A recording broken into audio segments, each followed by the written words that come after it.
அனைவருக்கும் இனிய காலை வணக்கங்களும் வாழ்க வளமுடன் என மனமார்ந்த வாழ்த்துக்களையும் கூறிக்கொள்கிறேன். மகிழ்ச்சியின் நாள் ஒரு நற்சிந்தனையாக இன்றைய சிந்தனை ஜனவரி 25 மெய்ஞான வாயில். மகரிஷி ஆக்னா சக்கரத்தை தான் மெய்ஞான வாயில் அப்படின்றாங்க. கருவழி பிறப்பு என்பது தாய் தந்தையின் மூலமாக நாம் வந்தது.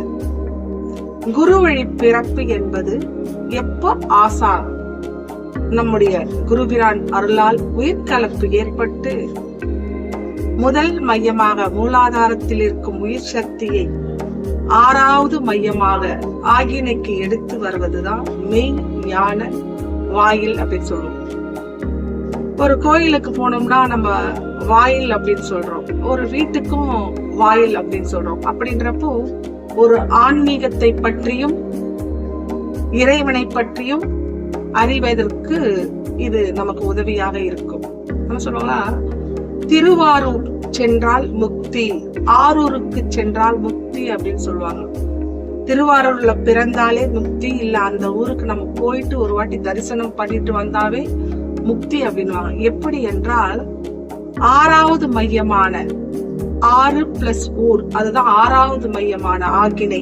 நம்மளோட அந்த மெய்ஞானத்துல சொல்லுவோம், மூலாதாரம், சுவாதிஷ்டானம், மணிப்பூரகம், அநாதகம், விசுத்தி, ஆகினை. இந்த 6வது மையத்தில் யார் அமர்ந்து தியானம் பண்ணி இறைநிலையை உணர்றாங்களோ அவங்களுக்கு இறை உணர்வும் அறநெறியும் ஓங்கி நிற்கும் அப்படின்னு சொல்லுவாங்க.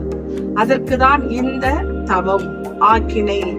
அப்படி தவம் பண்றவங்க தன்னையும் உணர்வாங்க, ஒரு கூர்மையான அறிவு ஏற்படும். அப்ப தனக்குள் ஆழ்ந்து சென்றால் நம்மிடம் உள்ள பேராசை, சினம், கடும்பற்று, முறையற்ற பால் கவர்ச்சி, உயர்வு தாழ்வு மனப்பான்மை, வஞ்சம் என்ற இந்த 6 ஆன்மாவில் இருக்கும் இந்த 6 குணங்களை அகற்றி முழுமை பேறு என்று இளைநிலையை உணர்வதற்கு நாம் மெய்ஞான வாயிலாக ஆக்னா சக்கரத்தை தேர்ந்தெடுத்து அதில் ஆழ்ந்து நாம் தவம் இயற்றினால் தன்னையும் உணரலாம், மனம் ஓர்மை அடையும், கூர்மையான அறிவு விளங்கும்.